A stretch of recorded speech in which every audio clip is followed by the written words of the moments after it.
নমস্কার, আপনারা সবাই কেমন আছেন? স্বপ্নডানাতে আপনাদের সবাইকে জানাই স্বাগত। আজ আমি আবারও নতুন একটা রেসিপি নিয়ে চলে এলাম।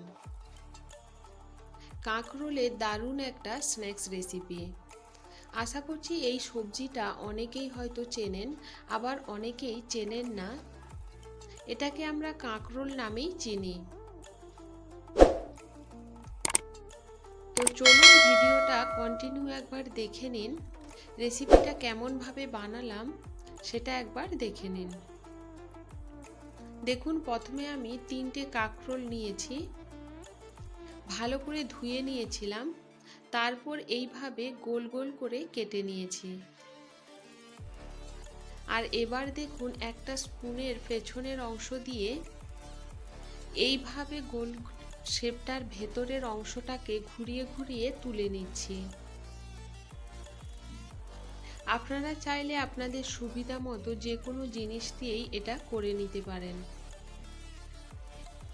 দেখুন, এটা সুন্দরভাবে আলাদা হয়ে গেছে আর একটা সুন্দর রিং শেপ তৈরি হয়ে গেছে। আর এইভাবে সমস্তগুলোই রেডি করে নিলাম। এবার একটা বোল নিয়েছি, যার মধ্যে দিয়ে দিচ্ছি 2 টেবিল স্পুন মতো বেসন, আর অ্যাড করে দিলাম স্বাদ মতো লবণ, হাফ টিস্পুন হলুদের গুঁড়ো আর হাফ টিস্পুন লঙ্কার গুঁড়ো।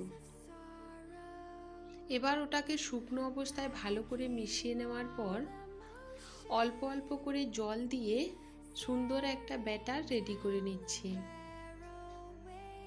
দেখুন, এইভাবে সুন্দর একটা ব্যাটার রেডি করে নিয়েছি। এই রেসিপিটা কিন্তু আপনারা বিকেলে বা সন্ধ্যেতে বন্ধুদের সাথে আড্ডাতে বানিয়ে নিতে পারেন, যেটা গরম গরম চায়ের সাথে খেতে দারুণ লাগবে। এবার দেখুন, রিংগুলোকে ওই ব্যাটারের মধ্যে এদিক ওদিক ডুবিয়ে নিয়েছি, তারপর গরম তেলের ওপরে এক এক করে ছেড়ে দিলাম। আর এই সময় গ্যাসের ফ্লেমটা মিডিয়াম টু লোতে রাখতে হবে। এবার দেখুন, এদিক ওদিক উল্টে পাল্টে বেশ লাল লাল করে ভেজে নিতে হবে। ভিডিওটি ভালো লাগলে একটি লাইক, কমেন্ট, শেয়ার করবেন। আর যে সমস্ত বন্ধুরা নতুন আছেন প্লিজ চ্যানেলটি সাবস্ক্রাইব করবেন। দেখুন, এদিক ওদিক উল্টে পাল্টে লাল লাল করে ফ্রাই করে তুলে নিলাম। বাকিগুলোকেও এইভাবে ফ্রাই করে নেব। আশা করছি আপনারা বাড়িতে একবার ট্রাই করবেন, আর অবশ্যই এটা খেতে বেশ দারুণ লাগবে। আর কেমন হলো কমেন্ট করে জানাতে কিন্তু ভুলবেন না। দেখুন, এটা কতটা ক্রিস্পি হয়েছে, দুর্দান্ত লাগে খেতে। আপনারা চাইলে এটা টমেটো কেচাপের সাথেও সার্ভ করতে পারেন। সবাই ভালো থাকবেন, সুস্থ থাকবেন।